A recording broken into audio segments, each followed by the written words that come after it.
Once again, it's on. I got a special guest, Temple alumnus. He's doing so much. I just remember he was doing the sports thing, the sports agency thing, but I'm gonna let him explain his journey. His name is Charles Tank Harris. This is the SL Digital Media Podcast. So on you, brother. How you been?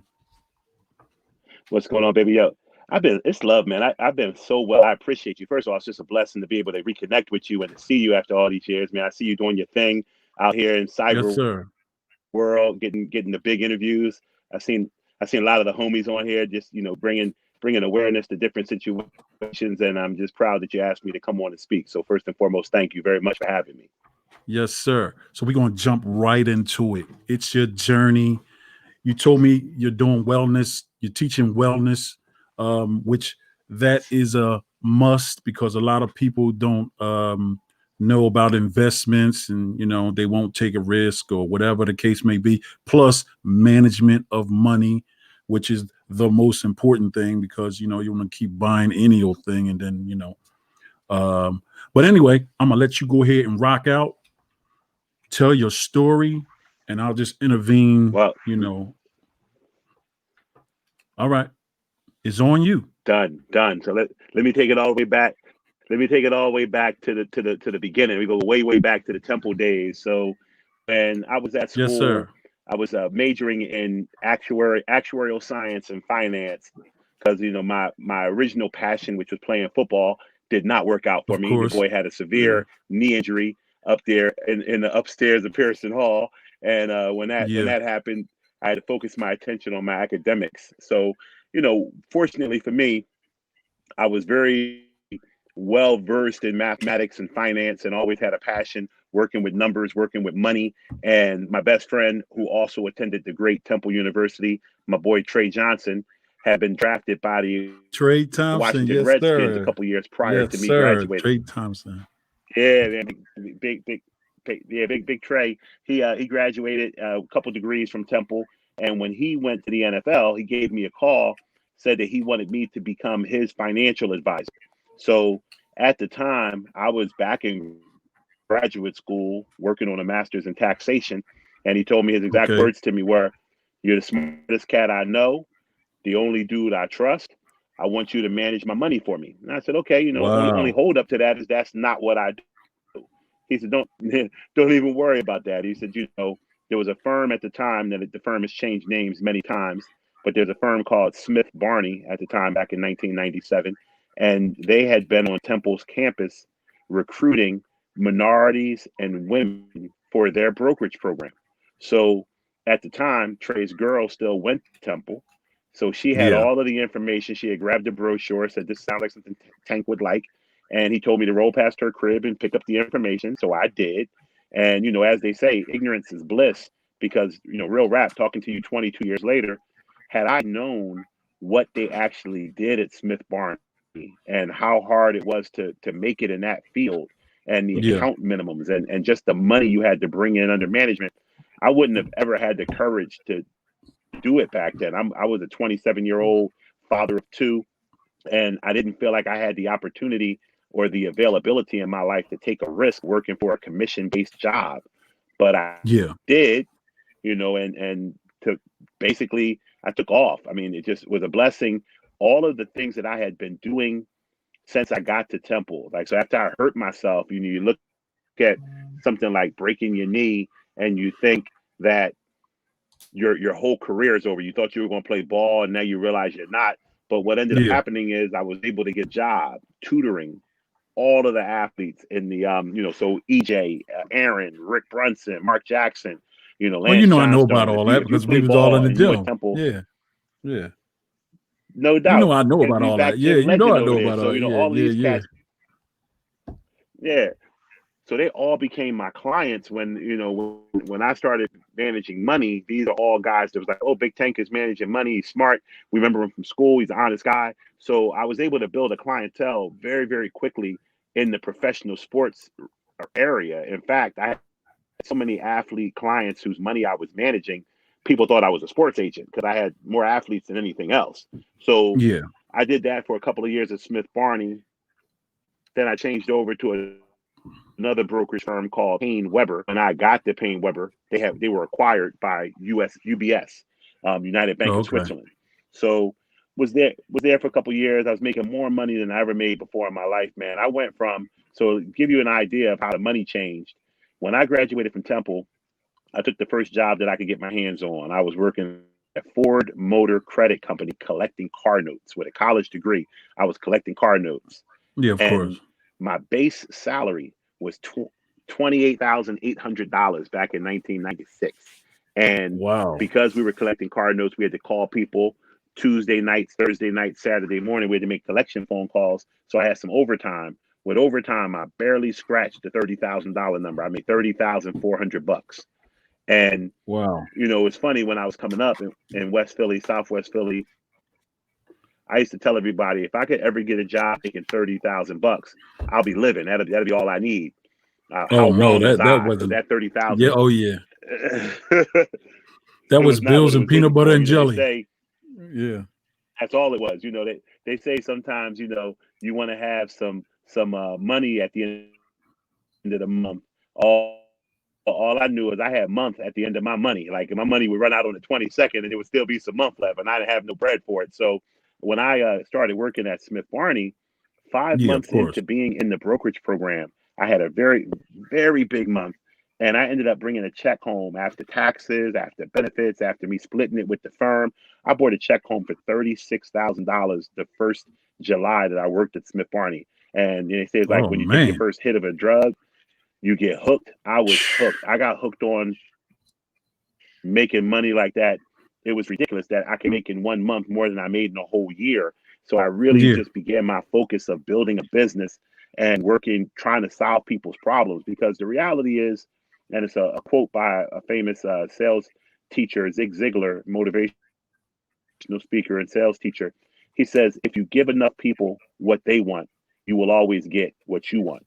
And I found that by solving people's problems financially, I've been able to build a very good and lucrative career for myself. In fact, I just got back in the house from having dinner in Brooklyn with my second oldest daughter, who works for JP Morgan Chase. And I just look at not only what I've been able to do, but my offspring and my lineage and what the degrees that they have, the Yeah. jobs that they hold, the differences that they're making in the world. It's just been a beautiful, man. The journey has been crazy all the way up to where I'm at now, which is running my own financial planning firm, Wealth Our Way. Yeah. Wealth Our Way is a departure from the big name, high end financial services firms that I've worked with in the past. Wealth Our Way is my passion play. It's what I'm gonna go into the sunset with. So what I'm basically doing is helping the African American community build wealth. My motto is making more millionaires. I am helping Yeah. people We shake their talked debt, about that though. learn Remember I financial briefly talked literacy, to you? know what to invest in. Exactly. So that's what Yeah, we was talking yeah, about we earlier. did. We had a good conversation And I about it, told man. you when you see it, I said you're gonna be like, oh, that's pretty impressive right there from a media standpoint. Because I watch, I pay attention to a lot of stuff. So you know, just trying to get people calling me, man. Hold on. So I'm just I've known you for years, but I have kept you around me. Even if we was just saying what's up, this, that, and other, you was always, running around. I didn't know all of that stuff was actually going on. But it's good to see that you're reaching back, because that's reach one, teach one. That's basically your model of what you're doing. You're reaching back and you're teaching people, and that's a very important thing right there, that anybody would even take the time to do. Because a lot of times when people make it, they just they go ahead and do whatever they do. You know what I mean? So I'm like, let me reach out to him and see if he would want to do this interview. And I knew you was busy, because I always see you. You're always running around. You like the Black Rocky or wherever you at. So I said, man, maybe he was too busy to do it, but you ended up doing it. And I love what you do. And it's funny because when I talked to you, your energy was so positive, and not many people actually reach back after they get going. You know, a lot of people just keep on going and be like, I ain't got time. But you actually, if you have that No doubt. conversation with you, you will deliver what you told me. So we're gonna definitely talk. So, take us more on a journey. No I know doubt. you got plenty of stories. Oh, plenty of stories. The reality is, and it's funny what you say about reaching back out. So, talking about my journey, I grew up in West and Southwest Philly. I tell people this. My story is typical of growing up in the inner city, single mom. My mom had four of us, three boys and a girl. She had her first kid when she was 16 years old. She wouldn't be proud of me telling the world that, but I'm proud of my mom. My mom's like a superhero to me, not just because she's my mom, but Yeah. as I said, I studied actuarial science at Temple, and that's the mathematics of insurance. So I'm real good with statistics and numbers and data. And if you were to look up the data and the likelihood that a single black mom who had her first child Uh-huh. at she turned 16, her second child before she turned 19, and her third child before she turned 21.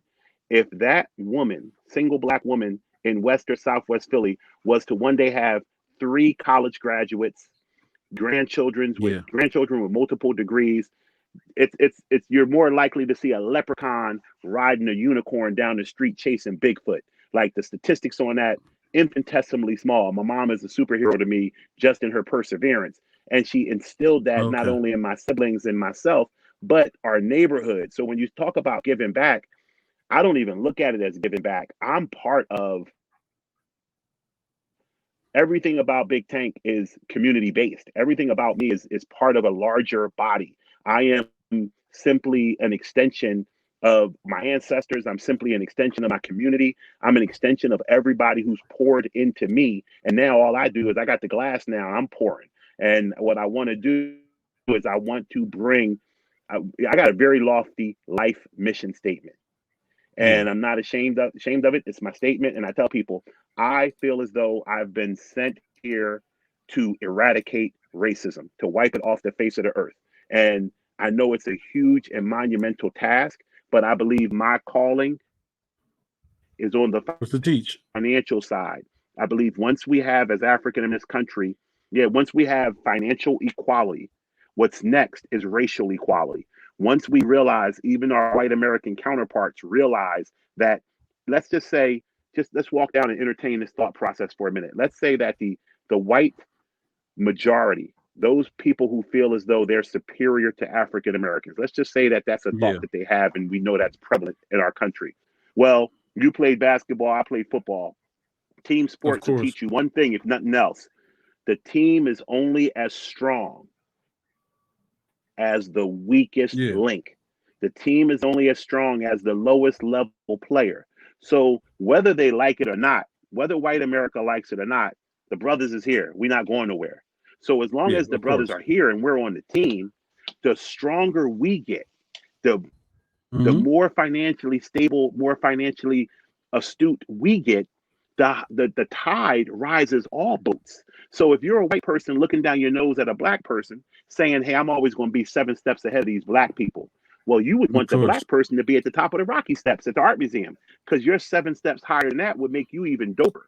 So it really makes no sense for people to try to block out a certain segment of the world, whether it's through race, gender, sexual orientation, or anything else. What up, love? It doesn't make any sense for you to say, I don't want this segment of the population to prosper. Because if you're shutting out opportunity for this segment, you're eventually shutting out opportunity for yourself as well. So Of when you course. talk about my journey, you talk about, making money. Money has become such a tool for me to do good in the world, because unfortunately, we tend not to want to listen to anybody who we don't think is successful. Of course. And we don't think people are successful if they don't have some monetary success. So I've literally gotten clients because somebody saw me on one of my Facebook pictures on a private jet. They're like, "Yo, Tank, you was on a private jet. You must know all about money. I want to give you, $400,000 of my money to invest." And I'm like, you Of know what? course. I'm gonna take the money. I'm gonna invest it. I'm gonna make you more money, but I will sit you down and explain to you you picked the right guy, but you picked me for the wrong reasons. Like, seeing me on the jet Yeah. flossing, that's not something that should show you how good I am at. That happened to be a trip that I took because I used to use actuarial science background to count cards and been banned from over 20 casinos in Las Vegas, the islands. I just actually got banned 3 weeks ago up in Verona, New York at a resort called Turning Stone. Took my wife up Oh, there okay. for our wedding anniversary and kicked me off the blackjack table because I was counting cards. So, the journey has been full circle. My you also see when I'm talking, I'm very big into mental health. I've suffered from mental health issues since I was a child, and I'm not embarrassed. I have depression. I deal with anxiety. I also have ADHD. And I have always been a staunch advocate for Black men in particular to seek mental health assistance because there's so much about our human body and our mind that we don't understand.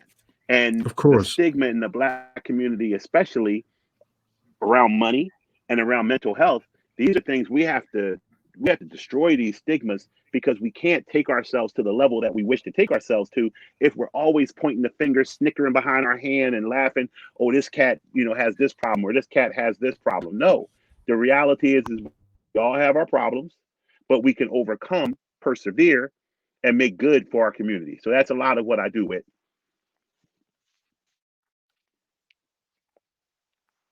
Can you still hear me? Yeah. Yeah. Yeah. I think I lost you for a second. Okay, perfect. No, I'm here. I'm here. I'm So, here. I think now when I look at why I built Wealth Our Way, my goal is to help African Americans in particular Check. Check. understand all of the tenets of financial literacy and monetary excellence. Check. Check. I want Yeah. to help build wealth in the African American community. Can you hear me? Okay. Build Yeah. You build hear me now? wealth in the African American community. More importantly, I hear you perfectly. Not just build it Okay. for ourselves and our current generation, but build it for future generations. As they say in the Bible, that a righteous man, put stores up for his kids, for generations to come, for your children's Yeah. children. So I teach the benefit of tax-free growth through cash value life insurance. I teach asset allocation. I teach risk tolerance. I teach all Uh huh. tax mitigation, anything that's going to put more money in your pocket and help you grow wealth in your community. Try to take our people Mm-hmm. from being consumers and spenders to investors and savers because the reality is we spend so much money as Black people in this country. If we were our own country, we would have the 17th highest GDP, which stands for gross domestic product. We'd have the 17th highest if we were a country in the world. That's how much money we spend as Black folks. And there's a statistic that has been going around for years about how long money stays in various communities. And I'm gonna butcher the numbers a little bit because they're always changing. But the statement is that the dollar stays in the Jewish community for over 30 days. The dollar Uh stays huh. in the Asian community for over 21 days. I've heard The that dollar statement like stays two in days the ago. Hispanic community for over 7 days. Yeah. Yeah, but the dollar stays in the Black community for 2 hours. Like it's Yep. just out the door. Now, there's a Basically. large reason for that. The number one reason is we don't control any manufacturing in this country. So Nope. it's And hard it's a ultimately problem. for our dollar to end up. It's a problem. It's hard for our Yeah. dollar to end up in our community if our community doesn't produce the things that we need. Back when there's a book called Our Kind of People. I love the book. It's about the Black elite in America post slavery, post Jim Crow, and it just Yeah. talks about how we had these enclaves across the country of Black elite. You had East Oak Lane in Germantown and Chestnut Hill in Philly. You had Harlem in New York. You had areas in Chicago. You had places like Martha's Vineyard. The Inkwell was a movie made about the vacationing spot for Blacks in Martha's Vineyard. Um, Sag Harbor in New York, all of the Divine Nine fraternities and sororities, the Jack and Jill, Yeah. you had the Lynx and the Boule, you had all of this upper crust African American high society because in your community you had lawyers and doctors and butchers and podiatrists. Podiatrists are doctors. I apologize.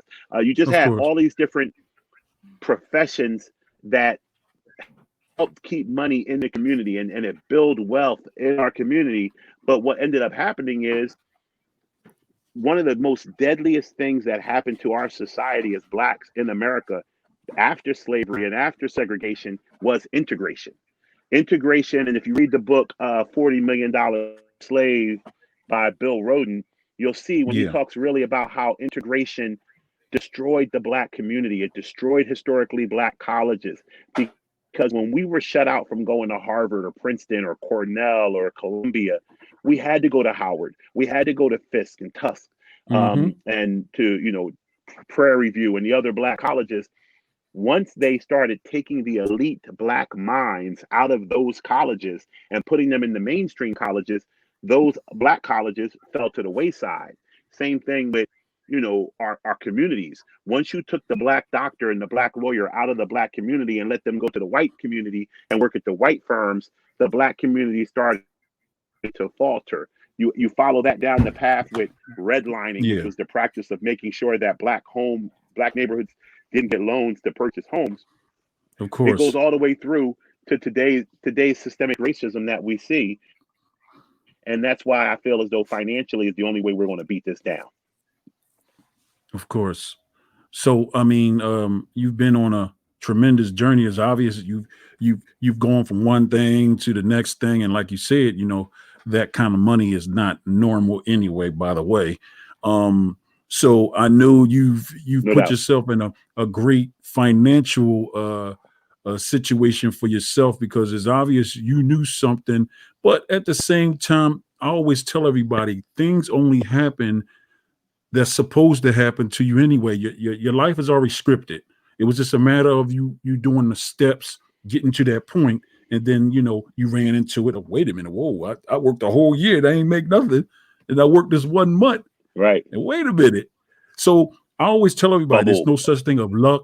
There's no such thing of whatever was on your path was actually already cemented that it was going to be there. So just want you to know that this was supposed to happen to you. So back to you again. No, I appreciate that, and I agree with you completely. One of the cats that I've always listened to and follow is a brother named white man named Wayne Dyer, and Wayne Dyer says that we're connected to a higher source, and we can all call our higher source what we choose to call it.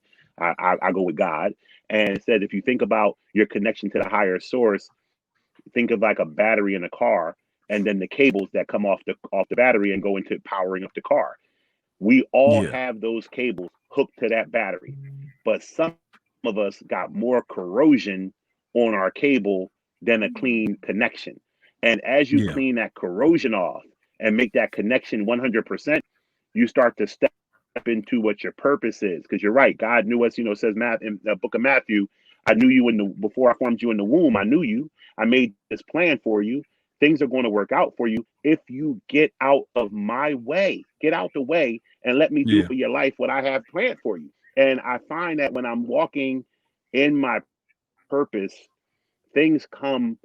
I don't want to use the word easier. I don't want to give anybody the false impression that success is easy, because it is not. But things come more naturally. I can tell. I'll give you an example. So, this is something that's going on in our community right now, going on across the country because of the pandemic. The bailout packages, the increased unemployment, the PPP loans, the EIDL from the Small Business Association. These monies are Yeah. flowing into people's pockets every day. Of I course. have applied for the PPP and the EIDL for my small businesses, and I've Yeah. gotten turned down for 3 different EIDLs for my companies, and Uh-huh. they did my numbers wrong on my PPP and gave me a As tenth of usual. the money I was due. Now, Yeah. fortunately for me, I'm cool. I got money. I didn't have to worry about being short. But what I said was, when the process just got harder and harder for me, and I had so many people who successfully navigated it, and they, oh, Tank, all you got to do is this, or all you got to do is that, and I do exactly what they say, and it wasn't working. I stepped back and I stopped pushing. I said, you know what? God is trying to tell me something. He's telling me this money ain't for me, because whenever I'm, like you said, whenever I'm supposed to have something, it just comes. It comes, and it shows up right when it's supposed to show up. Whenever something is very, very difficult, God puts enough of he knows I'm stubborn and he knows I'm not a quitter. So he got to make Yeah. the roadblock really, really big for me to say, you know what, this ain't for me. And this roadblock just kept popping up. And I had to determine, you know what, I don't really need this money. I'm entitled to the money, so I apply for it, but I don't Yeah, need of it. course. And because I didn't need it, I I kept getting different hurdles to stop me from getting it. And I firmly believe that, unfortunately, and I don't wish bad on anybody, but I know there are a lot of people who have, I'll just leave it here, who have fabricated some numbers to get the loans. And we're already seeing the IRS and the Small Business Association going after people who have taken money they don't deserve to take. And I think there's going to be a lot of that going on over the next few years. Right now, in this year, there was such an influx of people getting these loans that the due diligence to check the verification of the information out wasn't able to be done quick enough. So they were just cutting checks. But Yeah. if you read the fine print, they have forever to go back over and audit your numbers. And for people, one thing that I see with small business owners in the African American community, and I'm working to help them stop doing this, is we don't want to pay our taxes. So we underestimate how much income we make when it comes time to pay the taxes. But when we want to get a loan or we want to show ourselves worthy for financing of credit of some kind, then we show all of this Yeah. income because we want to show that we're financially strong. Well, the IRS is cracking down on that. They say you can't keep two sets of books. You can't tell us you made $80 when it's time to pay your taxes, but tell Wells Fargo you made $800,000 when you want a credit line. That's not going to happen anymore. So what happened is you have a lot of people who have been filing tax returns saying their business ain't making no money, but then those same people filed all these EIDL papers saying that they was making hundreds and hundreds of thousands of dollars so they can get a bigger loan from the SBA. And I think those Yeah. those chickens are going to come home to roost, and there's going to be a lot of people answering for stuff. They're And I'm gonna just they're gonna make happy them pay. They're gonna make make them them pay, pay. and they're gonna take people houses and all kinds of Oh, stuff. Watch. take freedom. They're gonna take their freedom, man. These people at the top, they're not playing. They'll come right and put you in jail for that. So I just realized I wasn't fabricating any numbers. I just realized that, hell, you know what? I don't even want to be a part. I don't even want to get called into the office to have the questions asked of me. So now that I didn't take any of your money, don't even call me up. When you start looking at people saying who abused these loans, you won't look at Big Tank. I'm good. No, well, that's definitely a good thing, But it's funny because, like I said, over the years, I knew you as a football player, but I heard little things about you before. There go Gene. He said, "What's up, Eugene Lett?" Got some people on here. Hey, Stump. What's up, baby? Yeah. I had Gene on here before. I had Gene on here. Yeah, I know the I saw Gene basketball on it. players. Yeah. So No doubt. me and Gene actually talked about putting something together. You might be the person that can help us put it together too, because we talked about bringing in those players, and I know you still got those relationships, and now you kind of see what I'm working with. Dude, I could do it. I could put whatever you want up on here. I could put it up there real easy. But I figured you was doing something because every time I turned around, you was smiling. There wasn't too many black people just smiling, actually smiling on Facebook. So, everybody would put a picture of it. They would look kind of mean. So you could always tell when somebody getting some money. They smile a lot. So, what about what do you got? What do you got in the near future for yourself? What is there something on? I know you're doing something because that's what you're doing. You're always doing something. I know you got something really big. And it's funny, like I said, when I put this thing together, now I ain't gonna say nothing. I knew a lot of people, and now they starting to see. Wait a minute, maybe he do know a lot of people. I remember I played with Aaron and Eddie in the gym. You was in the gym, Keita Crespina. I mean, I could just keep going on. I remember that. Well, who's that white boy that knew how to dunk on everybody? Called him Tom Chambers. It was a white boy that played football, but he knew how to. George Devaney. He was tight end. He had hops. Yeah, he played tight end for the football team. Man, that dude was serious, man. But it was such great times. I mean, that the competition in the gym, man, it was football, basketball, and football players gonna lay you out. So No and doubt. somebody gonna hit the ground That was eventually. You know, that was the first time I got a chance to because his sister went to Temple Sharia. That's the first time I got a chance to meet Kobe when he came back and played in the gym. Rest his soul.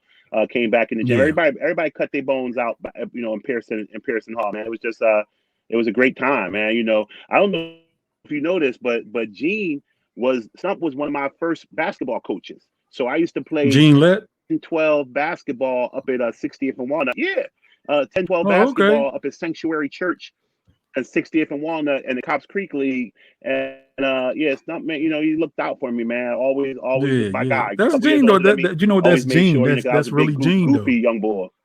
Yeah, yeah. That was Gene. Yeah, I've yeah, only good known cat, man. Gene That's to my guy. always kind of put you in the right. And he always was cool with everybody, and you know how to play too. So he had a little crossover, bang, bang, bang, bang. Yep. By the way, just to let you know, I did play against Leon Rose at the Ah, Bow House, and I want y'all to know that. But guess what? Leon Rose had a crossover. A lot of people didn't know that. I don't know if you ever saw him play, but he used to play with Sherman. They used to call themselves Sherman and Rose, and they played down at the Bow House. Hussein ran the Bow House League. It was just like a 6'4" and under league, but it was a lot of competition down there, man. But yeah. just to Yeah, that but was his first law firm, man. yeah, but the point is, like I said to you earlier, I knew Thank that you. there was something about you, even when we were around each other. Like you always was cool with everybody, and I wasn't really surprised that you went on and did something major from a financial standpoint. I wasn't really surprised. I was like, that about makes it all right for me, So that's great, and I'm glad I know you, and I'm glad you are successful. All right. So, what else do you have? I appreciate you. Yeah. What else do you have? Name some other clients that you actually worked with, and I'm quite sure you got quite a list. So from back in the day, all the Temple cats. I always tell people if you played ball, football and basketball in the '90s, I worked with you. But even more recent than that, after because of my relationship with a lot of the guys from Temple, Aaron in Yeah. particular, when Aaron was on the Sixers, he introduced me to Andre Iguodala, so I worked with Andre. I also worked with Trey Thomas Iguodala. on the Okay. Philadelphia Eagles. Yeah, because of Trey Johnson from Temple, he introduced me to. So I have a funny story about Trey down in the Redskins. So this is a story I just told it the other day. I was telling some kids, you always have to be yourself. You Yeah. can't try to please people because trying to please people will get you messed up in the game because you can't. What works for one person won't work for another person. Of So course. the only way to be consistent in life is to be yourself because you're always that cat. So I tell this little quick story, and it's also about clients I used to work with. So Trey Johnson was a really big deal for the Redskins when he was playing. He was all pro. He was one of the strongest dudes in the NFL. It was a really great time for him. And he took me to the locker room back in 2000 when the Redskins had the number 2 and number 3 pick in the NFL draft. And I don't know if you remember Was back that then, Clinton the number Portis? one Was that ball in the Clinton draft that Portis? year was it was LeVar Arrington and Chris Samuels. And Oh, Cleveland had the Arrington, Penn number 1 State. pick that year. Penn State, they took his teammate from Penn State, Courtney, I want to say Courtney Brown or something like that. He was I remember a that. I big remember that. defensive end cat. I remember Yeah, him. he I remember that. Yeah, I remember that. turned out to be a less than stellar NFL guy. But I ended up getting in the locker room, had unfettered access to Chris Samuel and LeVar Arrington. No other financial advisor had it set up like this. Trey made those cats talk to me after they workout. We sat there, told them who I was, told them what I did. Truth be told, they wouldn't have cared. All they were going to do was they were going to work with me because they had that much respect for Big Trey. And it was like, if Trey say you good Yeah, dude, I'm going to work with you. of course. So Of we course. talked, we exchanged numbers. We set up that we're going to talk the next week. The 4 of us come outside. When we come outside, I drove Trey to practice that day. So I told Trey to finish talking to his teammates. I was going to go get my car and come pick him up, and we was going to ride off. So at the Uh-huh. time, it's crazy. The first joint that I bought when I was working as a stockbroker, I bought this big blue two-tone Ford Bronco. Looked like the big OJ Bronco, but it was Oh it no, was the big runaway blue and joint. silver two-tone. Oh no, you The had the runaway glove joint. joint. So I had the floodlights on it. I had the black Yeah. crash guard kit on it. So I get the truck. I pull up on Trey, Chris, and LeVar.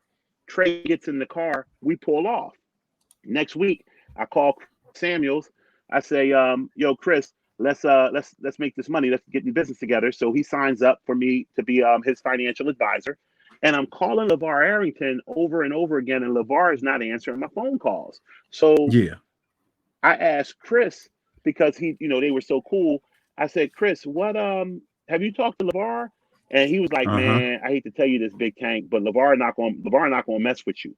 And I was like, what are you talking about? Like when we was in the locker room, it was all love. He wanted to get down. He said he did, man, but when you pulled up with that truck, LeVar started clowning you. He said, man, anybody drive a beat up Bronco like that, he can't be my financial guy. He don't have enough money to rock with me because you got to.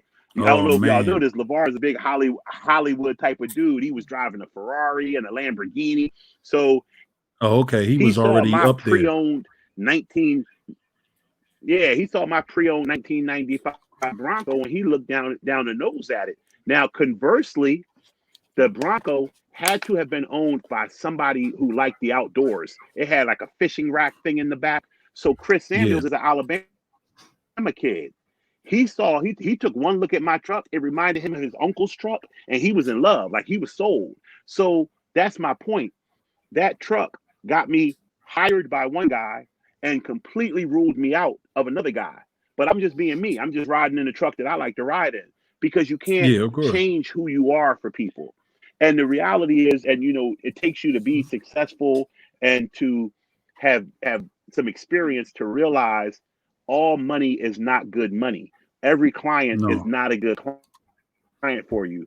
Some people will drive you crazy because of who they are, and they're not the type of cat that you want to deal with on a frequent basis. So I think at the end of the day, I got the clients that I needed to get.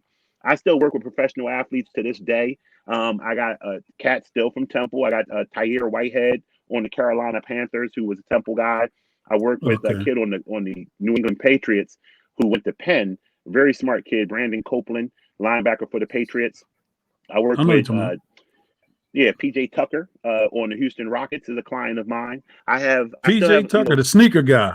He got all sneaker those guy, sneakers. Yeah. Mr. Sneakers, Yeah, the sneaker guy. Yeah. and I'm working with a couple of boxers. I just I stay in sports only because my background is in sports and so many people know me as the sports financial guy. But in Yeah. reality, I have changed the shift of the focus.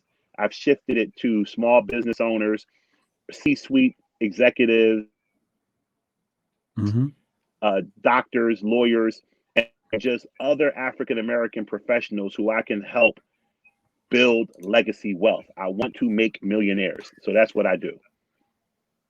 Yeah. Well, it's obvious you have gone on and done some incredible things for yourself. By the way, in case people didn't know, that is my name right down there. That's why I showed it. A couple people know me.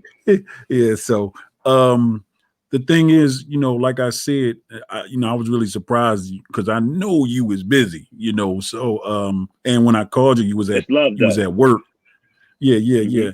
yeah. But I wanted you to see what I was doing because I knew you would be like, whoa, okay. He not doing like two phones or nothing. No, I'm putting up some graphics and that kind of stuff. And I'm involved in some things that I'm definitely gonna run it by you from a musical standpoint. And it's funny that you said JP Morgan because I want to give you a conversation about that.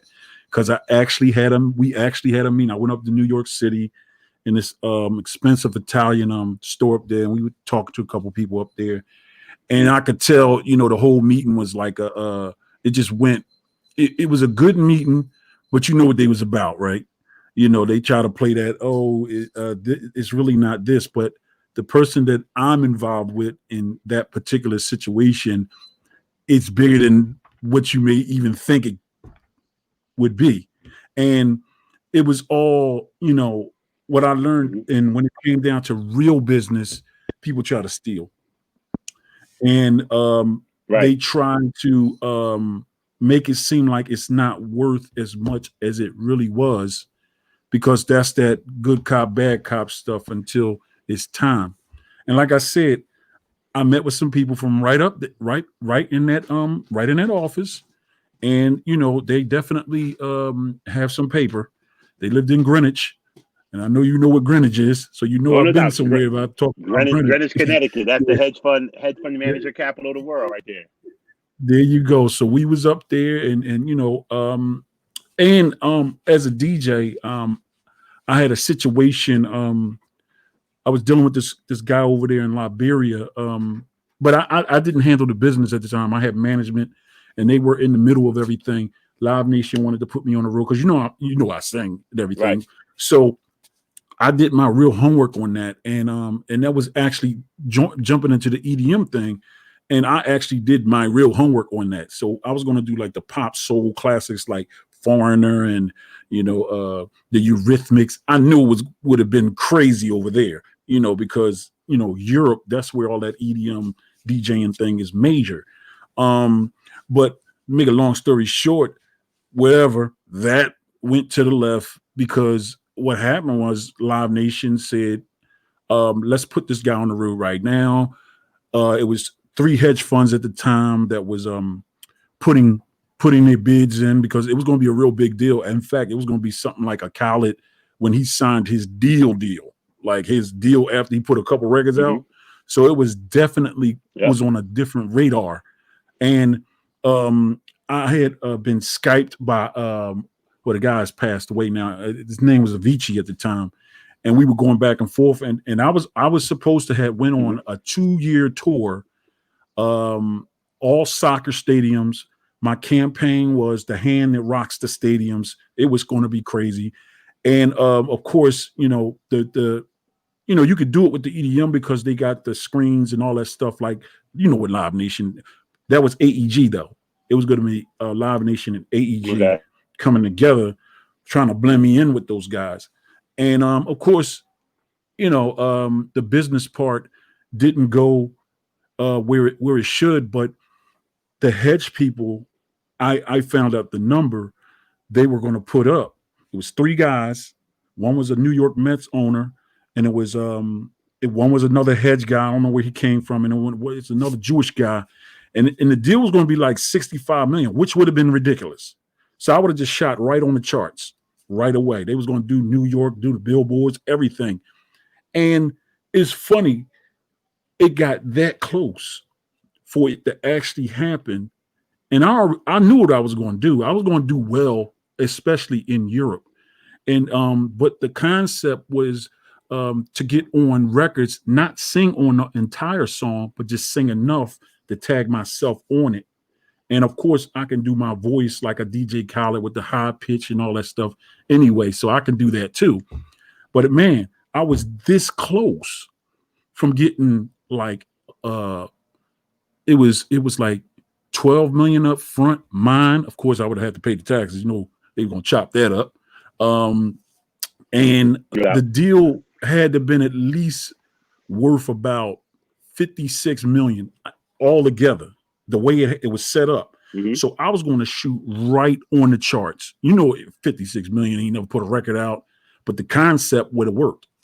And like I said, something happened with the guy who had the situation with AEG, and all it was you remember when the Ebola stuff started kicking out? So that was his family. So he lost his focus and everything. So I couldn't say anything, dude. I went out and bought the machine and brand new laptop. I was ready to go for 2.5 years. I was going to be out making money, and I was going to do nothing but soccer stadiums. So I was so pissed off, but it was nothing I could do about that. But I've always been at real meetings with people with real money. I've always been like that on music. Been through a lot of executives. I met a lot of people.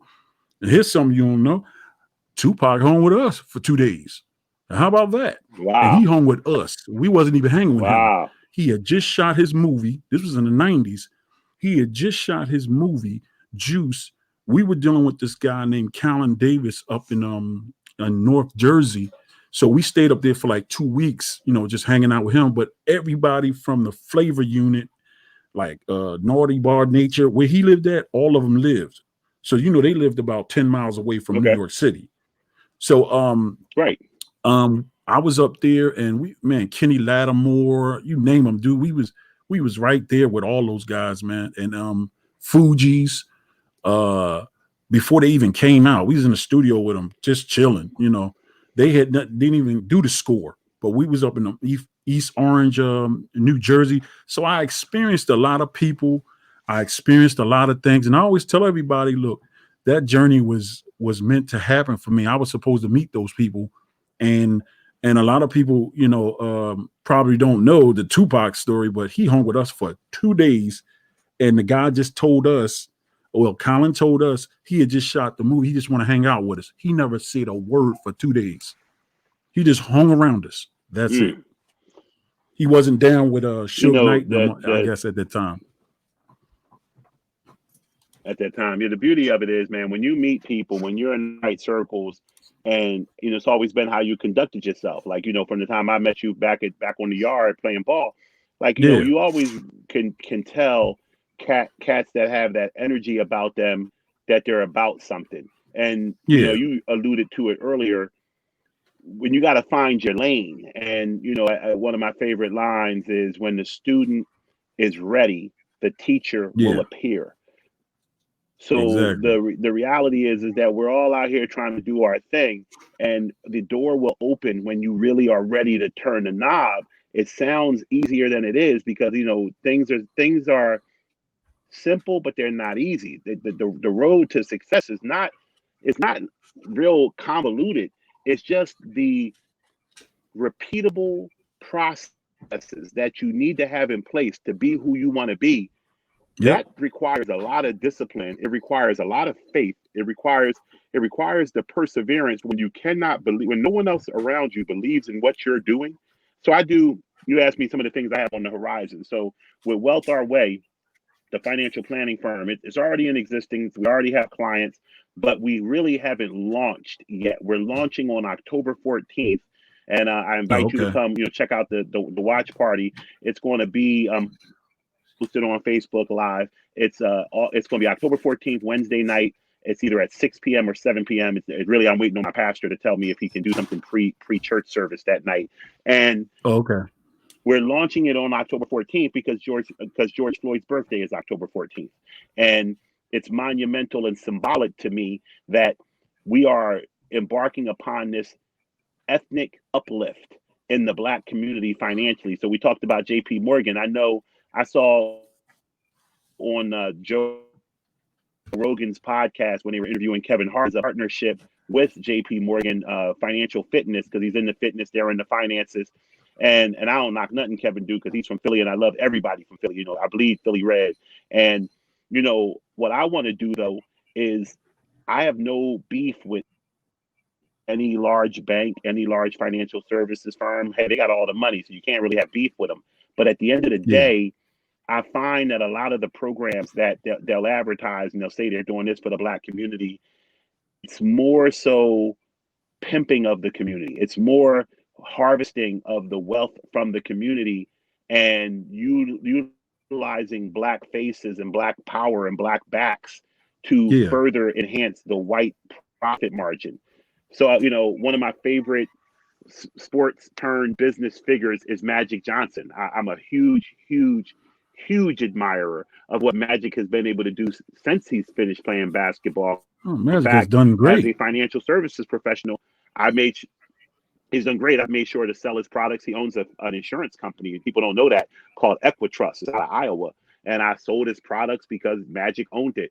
But I was a little bit Yeah. disappointed. I was watching a 18-minute clip that Magic Johnson was talking about his first entrepreneurial endeavors, when he opened Magic Johnson's theaters, opened to Starbucks, and did the things that he did. It was the way he was talking about the Black community as a pocketbook, and where they have money to spend, and how he wanted to make his money there. And what really, I think, set the wrong, and that's, once again, I would love to have a conversation with Magic and let him know that I'm not critiquing him at all, that I'm just observing. He said that when he asked focus groups of black people what did they want in their communities. They said they wanted grocery stores because he couldn't get fresh produce and meats and things of that nature. And they wanted somewhere where they could entertain and take their family. So now, if you hear that statement, just like I said it, and I said it just like he said it, the most important thing of those two statements is the grocery store. Like, food is more important than entertainment. Of And course. it was the first thing he mentioned. But then he said, so I made movie theaters for them. Like, you didn't make the grocery stores, you made the movie theaters. And it's not like you as Magic Johnson went and made a black movie theater or took a black person and helped them make a movie theater. You went to Lowe's with the white boys own Lowe's, and you brought the white boys into the black community under your umbrella.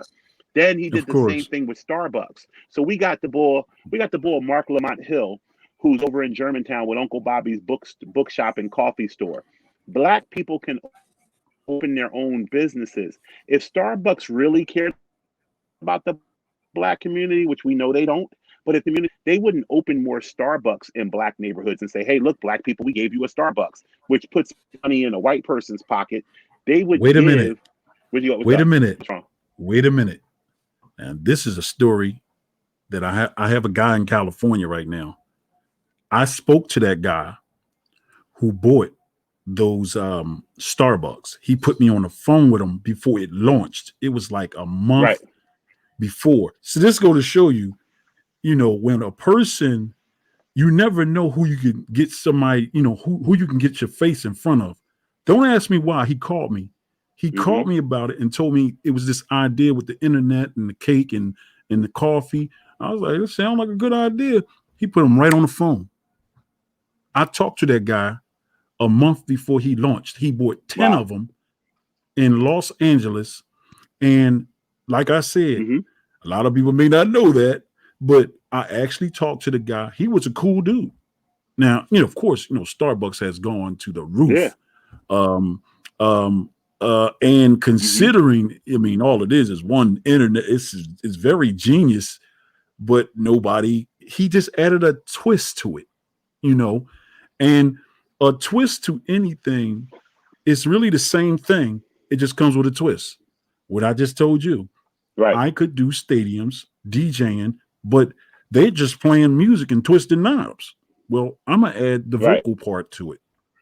So that's a twist. That's a knob turner. And that's sometimes that's how it all aligns itself up for success. Sometimes it's that person who tried it a different way than the other people because everybody else is doing it traditionally. Of course, the traditionally people are going to be the people that get upset with that person with that twist, but who cares? So the Right. point is, you never know how anybody could become very successful. I'm telling you, a lot of the things are the same thing with a twist to it. Them EDM guys make more money than them top DJs. And I knew that because I did my homework.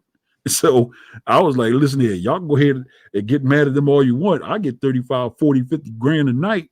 I'm there. Get the Mm-hmm. screen lit Right. and do No what they doubt. do. You know No what I doubt. mean? And that's So really all it I is. said, I'm not Innovation. personal. Yeah. That's all it is You got to innovation innovate. And if and people coming with a different. Yeah, go ahead. You go ahead. people got to realize that if you don't innovate, if you don't improve upon something that exists, we die off, we stay stagnant. So you got, like you said, it was funny Exactly. when you mentioned it. People who like to do it the typical standard way that it's always been done, they turn their nose up and they frown at the people who are making the innovations. But it's making the innovations Yeah. that even keep Americans. We embrace hip hop. We love hip hop. It's our music. And Yeah. you have arguments inside the black community about the changes in hip hop, whether it's gangster rap or mumble rap or southern. But the reality is it has to keep on evolving and changing. No blueprint defines hip hop. Hip hop Yeah. defines itself as an ever changing cultural beat. And if we try to hold on to one element of it and say that's hip hop and nothing else is, then we're damaging the culture. Well, that doesn't even matter because it works. And people got to understand that hip hop was really mainly for when you were younger anyway. So, the older you get, the only thing you do is go back to Right. when you were younger and you reminisce. Oh, I remember that song and I was this and I was that. So it's like with any kind of music, music is there for that memory. It brings you back to a memory. There are songs, R&B songs, rap songs that you heard back in your time and when you were younger and you was in college, high school, that you never forgot. And music to me is just a Yep. channel for memories. It's a form of going back to that memory. I remember that time. I remember that time. And but the point is the sound has to change. And it has. And I like some of the songs that's out. I'm not fans of it, but I wasn't fans of all rap music back in the day neither. So, I was Right. more of an R&B guy Right. anyway. So you know, Right. I knew what I was doing when I did the DJ thing, that it was something, and guess what? I still haven't seen anybody black even think about doing it. Because Hmm. they mad Hmm. at those EDM guys who making $20 million a year. Like I'm not mad at them. They found another Right. lane, and it just so happened it's more money than you made all your life in 1 year. Can't be mad at that, Right. Don't be mad at you that. know. Right. Yo, So I so appreciate you having me on, man. It's been love. I love what you're yes, sir. doing. Thank you for including me in it, man. You Yeah, doing big things. Temple cats yes, sir. always do. You're from the Yes, yard, sir. so it's all love. It's all love. I appreciate you, All right, baby. so I'm gonna get with you though about a couple things. Nah, just one thing, really, just one thing, and we might could put it together. I was already talking to Gene about it, so I'll see how we can put that together because I believe that I could put this together and be that analyst guy and and bring in we'll talk about it. So Yep, yep. You got me. that's You got my it. math. You know how to get me anytime you want. Yeah, Charles Tank Harris. This is the SL Digital Media Podcast. He took us on his journey. He's out.